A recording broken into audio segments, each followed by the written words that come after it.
There's an agent named Peter Strzok. I think that's how it's pronounced. S-T-R-Z-O-K. Peter Strzok. Okay, so I will call him Peter Strzok for purposes of this show. In any case, Peter Strzok was demoted this summer. Why? Because it turns out that he'd sent anti-Trump texts to his mistress. Why does that matter that a random FBI agent working with Robert Mueller was sending anti-Trump text messages to his mistress? Well, it gives you a window into the mind of this particular FBI agent. Well, why does that matter? Why is this FBI agent very important? Let me explain to you who this FBI agent is.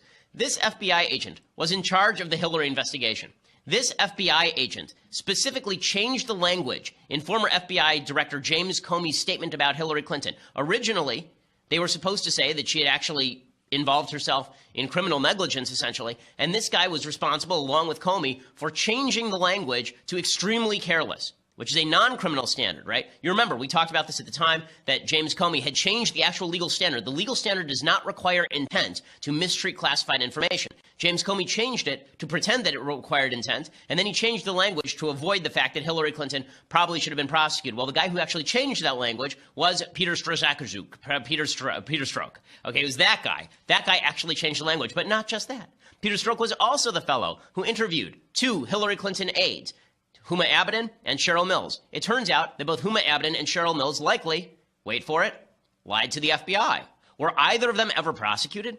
No, of course not. Neither of them were prosecuted. So Mike Flynn was prosecuted for lying to the FBI, but nothing from Cheryl Mills or Huma Abedin. And the guy who was in charge of those interviews was Peter Strzok, who was sending anti-Trump text messages to his mistress.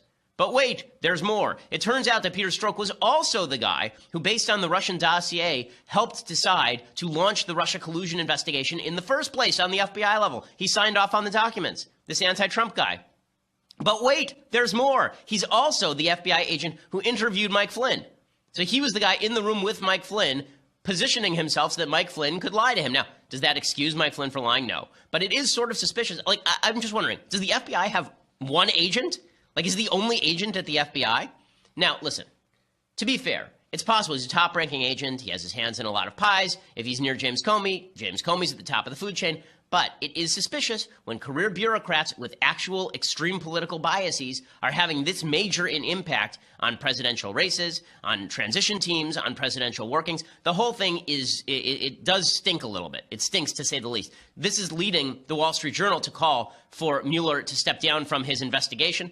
And here's what the Wall Street Journal says. There's no justification for withholding all of this from Congress. So Congress had subpoenaed all this information from the Mueller team, and the Mueller team had basically stonewalled. The Wall Street Journal says there's no justification for withholding all of this from Congress, which is also investigating Russian influence and has constitutional oversight authority. Justice and the FBI have continued to defy legal subpoenas for documents pertaining to both surveillance warrants and the infamous Steele dossier that was financed by the Clinton campaign and relied on anonymous Russian sources. While there's no evidence so far of Trump-Russia collusion, House investigators have turned up enough material to suggest that anti-Trump motives may have driven Mr. Comey's FBI investigation. Remember, the Steele dossier was brought to the FBI, and then for some reason the FBI thought it was credible enough to actually pay Christopher Steele, the spy behind the Steele dossier, which had all of these allegations about Trump, some of which have already been debunked, the most wild of which have already been debunked. All of this reinforces our doubts, says the Journal editorial page, about Mr. Mueller's ability to conduct a fair and credible probe of the FBI's considerable part in the Russia-Trump drama. Mr. Mueller ran the Bureau for 12 years and is fast friends with Mr. Comey, whose firing by Mr. Trump triggered his appointment as special counsel. The reluctance to cooperate with the congressional inquiry compounds doubts related to this clear conflict of interest. Now, let's be real here. The Wall Street Journal has been calling for Mueller to step down for at least a couple of months based on his relationship to Comey. I still think it would be a mistake for President Trump to fire Mueller at this point, especially given the fact that he now has an ongoing excuse, like a constant and ongoing excuse, to call into doubt any sort of conclusions reached by the Mueller team. Right now he can say, well, it was all Peter Strzok, or it was James Comey, and these guys were very good friends with Robert Mueller, and they were all working for the same team together. Right? He's going to be able to say to his base, no matter what, that this is unfair. Right? His base already believes. So President Trump and his lawyers are raising some new questions that Ed and I just discussed a bit over whether Robert Mueller will remain as the special counsel on the investigation into the alleged Trump campaign collusion, which we heard about from Jared Kushner today as well. Last week, the president claimed that Mr. Mueller has conflicts of interest. His lawyer added yesterday that this is something that they are watching very closely. Listen to this. What the president's talking about, that in due time, if there is in fact a conflict that the legal team deems is significant enough that it needs to be raised, as any lawyer would do, we would raise the conflict with the special counsel. Jonathan Turley, renowned constitutional law attorney and professor at George Washington Law School. Jonathan, good evening. Good to see you tonight. Hey, Martha. It's interesting when you follow the Trump administration, you see sort of these little markers being put down in certain areas, and the argument is being perhaps touched on, constructed at some level that there's a conflict of interest with Robert Mueller. How difficult is that ground, and should they be going in that direction, do you think? It's very difficult. I'm one of the people that actually has raised the issue of the conflicts with Mueller. I think Mueller's appointment was a mistake by Rod Rosenstein because of his history with Comey. But more importantly, he interviewed for Comey's job, and that probably should have taken him off the list. But these conflicts, in terms of appointing people that have made contributions, are not going to be successful at the Department of Justice. They're not the grounds for that type of radical change. They're allowed to make those political contributions.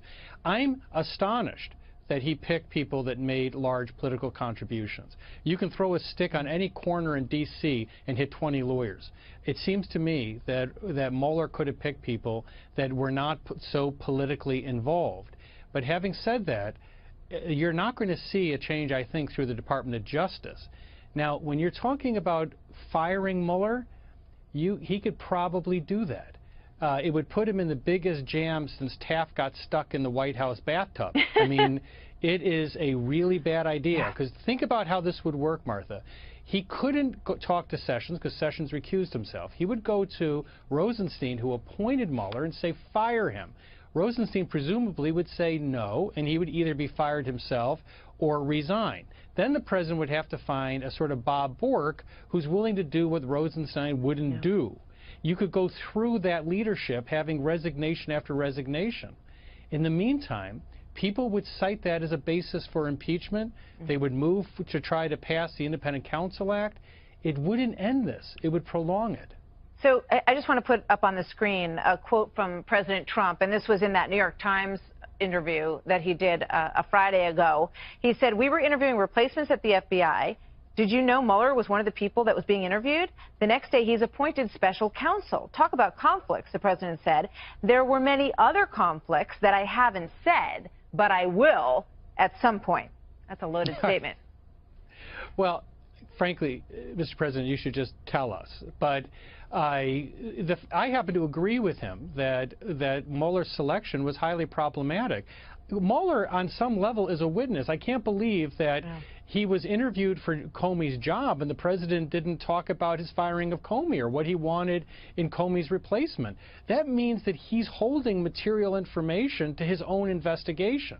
That's a very odd person to select as special counsel. So the president could very well be right about that. But in terms of firing Mueller, it would bring a great deal of hurt down that mountain, and it would not be to the advantage of his administration. Well, that's going to be a question that they're going to have to weigh if they keep going down this road, how much hurt they're willing to take on. He's also made it very clear that he doesn't want this investigation to start going into areas where he feels are not the purview of the Russia investigation, and that's something I know his lawyers are watching very closely as well. Jonathan Turley, thank you very much. Always good to see you, Jonathan. Supreme Court handed the White House a meaningful victory today. It ruled that a travel ban affecting 8 countries can go into immediate effect. That decision isn't final. Instead, it simply means the ban, which affects Iran, Sudan, Libya, Chad, North Korea, Somalia, Yemen, can remain in place while the courts evaluate whether or not it's legal. Of the 9 justices, only Sotomayor and Ruth Bader Ginsburg signaled they opposed letting the ban take effect, of course. So it's a strong sign it will be upheld when and if the court hears the actual case. Mark Stein, thankfully not covered by any of the countries listed in the travel ban. He joins us tonight. Great to see you, Mark. Hey, good to see you, Tucker. What does this mean? He could ban me. He could ban me. Well, because the president, I mean, you're right, it's a big victory. But if you take it in harness with the last half hour, essentially you have had, since this administration won a year ago, the permanent bureaucracy and the courts ganging up, basically, to cripple the executive branch. And the fact that he had to go to court to get a temporary stay in these two lower-level court bans on his travel ban actually tells you something about what an insane situation we're in. The statutory language is quite plain. The president has the authority to ban by proclamation any aliens or class of aliens. So he can ban me personally by proclamation. He can ban all Canadians by proclamation. Or he can ban classes of Canadians. He can ban Canadian tap dancers because he thinks they're a threat to the American tap dancing industry. The language in the statute couldn't be plainer, and a horribly politicized judiciary, like the horribly politicized policeman you've been talking about earlier, has pushed language beyond its meaning in order to deny the president his most basic executive authority. So here's the trend that I'm seeing. Tell me if you see it too.